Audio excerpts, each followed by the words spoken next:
आज बद्रीनाथ के कपाट खुल रहे हैं।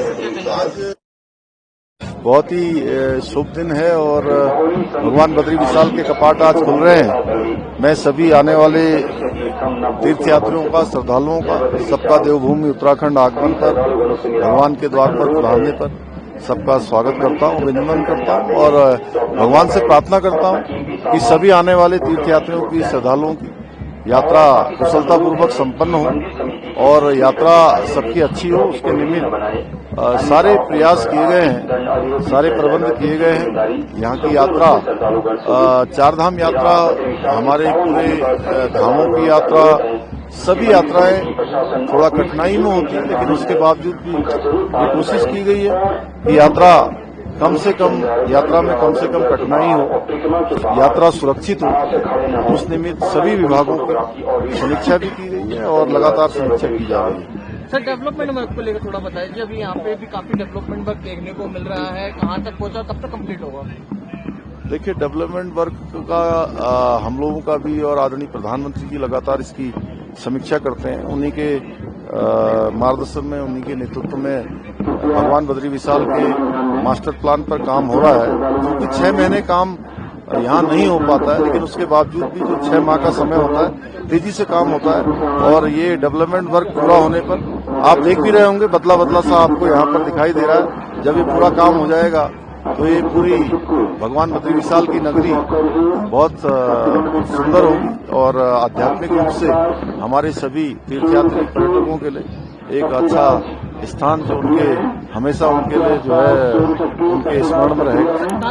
जोशीमठ में लोग आ रहे हैं, जोशीमठ में वापस लोग आ रहे कल आज कपाट खुल रहे हैं, आज कपाट खुले हैं भगवान के। और कल हमने जो भारत सरकार से, आदरणीय प्रधानमंत्री जी से, आदरणीय गृह मंत्री जी से जो निवेदन किया था कि जोशीमठ के नवनिर्माण और पुनर्निर्माण के लिए, वहां की सुरक्षा कामों के लिए, अनेक जो विकास के काम है उनके लिए हमको जो है धनराशि दी जाए। 1700 करोड़ रुपए की धनराशि स्वीकृत हुई है, जिसकी पहली किस्त इस वर्ष की 292 करोड़ रुपए की कल जारी हो गई है। मैं आदरणीय प्रधानमंत्री जी का और गृह मंत्री जी का धन्यवाद करता हूँ। मैं बद्रीनाथ धाम का धर्माधिकारी हूँ और ये सारी पूजाओं का दायित्व ही धर्माधिकारी के पास होता है। तो मेरा नाम है राधाकृष्ण थपलियाल। राधाकृष्ण जी, आज 4 मई की तारीख को बाबा श्री बद्री विशाल के कपाट खुले हैं। कितना महत्वपूर्ण आज का दिन, कितना अहम है हिंदू धर्म और सनातन धर्म को ध्यान में थोड़ा बताएं। देखिए, आज का दिन बहुत महत्वपूर्ण है, क्योंकि लोग 6 माह से प्रतीक्षा करते हैं भगवान के दर्शन के लिए। भगवान की पूजा का जो अधिकार मानवों को होता है 6 माह के बाद ही होता है। वैशाखे मासिते देवा गच्छन्तु निधि मंदिरम कार्तिके तस्मागत्या पुनरच्चाम चरन्ति ते ततो वैशाखमारभ्य मानवा हिम संख्यात। तो वैशाख मास में जब मानवों के लिए सुलभ हो और यहाँ पर रहना, तभी यहाँ पर भगवान की पूजा होनी चाहिए। ऐसा शास्त्र का निर्देश है कि जब यहाँ बर्फ न हो और जब मानवों के लिए रहने के लिए उनके अनुकूल हो, तब मानवों का अधिकार, भगवान की पूजा का अधिकार होता है। आज सुबह 6 बजे जब कपाट हुआ, थोड़ा बताएं और अब आगे क्या क्या होना है? देखिए, जो प्रक्रिया होती है वो सर्वप्रथम भगवान के कपाट उद्घाटन के लिए, सबके मंगल के लिए और स्वस्ति वाचन किया जाता है। और स्वस्ति वाचन के अनंतर द्वार देश पर, भगवान के मुख्य द्वार पर और गणेशादि पूजन संपन्न होने के अनंतर द्वार का पूजन किया जाता है।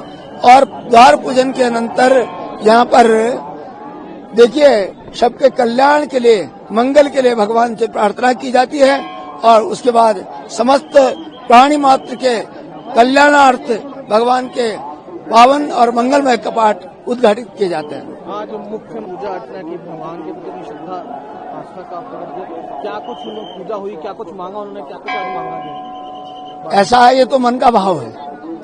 यहाँ पर मुख्यमंत्री जी आए तो मुझे जहाँ तक अनुभूति है उन्होंने यही मांगा होगा कि उत्तराखंड राष्ट्र समृद्ध हो, और उत्तराखंड की ऐश्वर्य और समृद्धि के लिए उन्होंने भगवान के चरणों में प्रार्थना की है। पहली पूजा किस प्रधानमंत्री के नाम से पूजा हुई है पहले? ऐसा कई वर्षों से ऐसा चल रहा है, क्योंकि राष्ट्र के जो प्रधानमंत्री हैं वो राष्ट्र के अभ्युदय के लिए भगवान, देखिए भगवान गदीश्वर जो हैं भारतवर्ष के इष्ट देव हैं, और इष्ट देव से ही प्रार्थना की जा सकती है। इसलिए सर्वप्रथम भारत राष्ट्र के अभ्युदय और समृद्धि के लिए प्रधानमंत्री की ओर से और यहाँ पर पहला पूजन होगा, और साथ में उत्तराखंड के मुख्यमंत्री के रूप में जो भी रहेंगे उनके नाम से भी और यहाँ पर पूजन किया जाता है। आखिरी सवाल लेना चाहूंगा, बद्री विशाल धाम नहीं आ पा रहे हैं, जो बुजुर्ग हैं जिन्हें तकलीफ है, वो किस तरह से घर पर पूजा अर्चना करके आज के दिन का लाभ ले सकते हैं? देखिए, जो लोग नहीं आ पाते हैं वो मन में भगवान का स्मरण करें। भगवान तो सहस्त्र बाहु हैं, सहस्त्र नेत्र वाले हैं और सब पर अनुग्रह करने वाले हैं। तो भगवान अगर किसी पर अनुकंपा करते हैं तो किसी भी तरह से कर सकते हैं, तो उनको भगवान की अनुभूति वहीं से प्राप्त हो जाएगी। वो मन से भगवान का स्मरण करें। भगवान सबका योगक्षेम करते हैं, सबका कल्याण करते हैं, कल्याण के दाता हैं, अवश्य उनका भी कल्याण करेंगे। आज सामान्य स्वरूप में कल श्रृंगार किया जाएगा प्रभु का? आज ही श्रृंगार किया जाएगा, अभी 10:30 बजे के बाद।